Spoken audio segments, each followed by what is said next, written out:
I really didn't even want to be alive. You know, I was just standing in the middle of a desert with nowhere to go, nothing to do, not wanting to be part of anything, you know, to wanting to be part of this.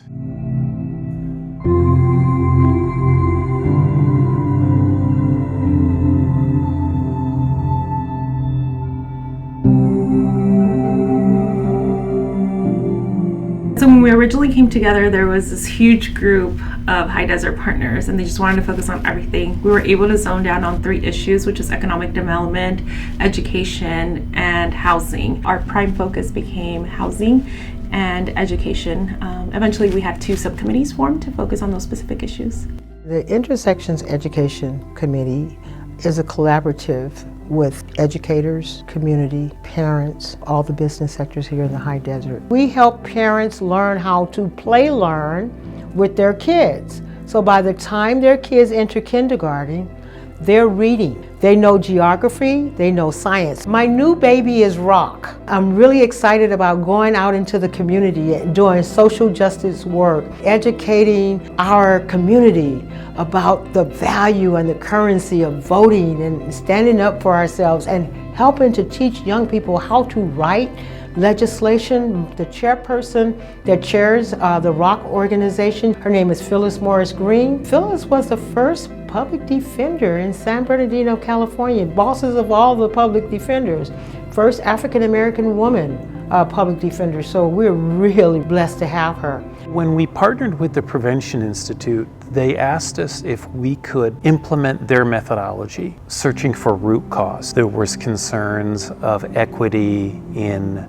justice and police. There was a public health crisis emergency announced by San Bernardino County relative to Black Lives Matter. And with regard to healthcare, there was a concern that certain voices in certain parts of our community were not getting treated in an equitable way. My role was how we're going to expand affordable housing and making sure people are housed. I am most proud of our battle with the city of Hesperia. And we had 5 homes there. We just happened to move into an area that the neighborhood did not like. Council members started sending code enforcement and the sheriff department out to our home to try and force us to shut our homes down. One of the comments made is, our money goes further than yours. American Civil Liberties Union took our case and helped us to navigate through that. It went all the way up to the Supreme Court. We ended up winning the case. It ended up being discrimination. And because it violated the Constitution, the Department of Justice came in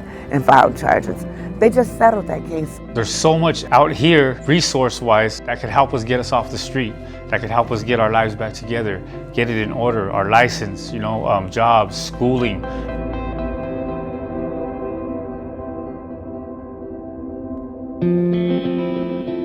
One of the really unique things about the high desert is that we are still very small, and so the majority of the partners that are working on systemic issues are also still service providers. But now what we're seeing is that the service providers, one, they're able to uplift the work that they're doing into policy discussions, and 2, they actually have direct communication with the people that are most impacted by these policy decisions, and they're able to help start organizing them so that their voice is also being brought to the table. What we do is help parents to provide some oversight in their children's education. One of the key components was to educate parents on understanding the local control funding formula that was distributed across California in 2014. That formula does the funding for all school districts in the state of California, specifically providing funding to what we call the high need students, foster care students, homeless students, African American students, Latino students, English as a second language students. Those were some of the high need students that are identified, so additional funding is allocated to the schools. Intersections made possible for us to contact and have meetings with government officials, business people, and other nonprofits, and then the population, so we could actually have a communication about what's happening and why it's important to make sure people are housed. We're connecting effectively. We're also dealing with ordinances that discriminate against housing. We've actually gotten those ordinances removed across the high desert. We're now working with San Bernardino City and Riverside County. Through the help of previous St. Joseph's investments, we were able to organize coalitions in here downtown Victorville to advocate for the zoning. It also triggered the city of Victorville to start looking for investment opportunities. As we fight this challenge for those that need housing, I think we're going to make a better world. I think we're going to make a better world.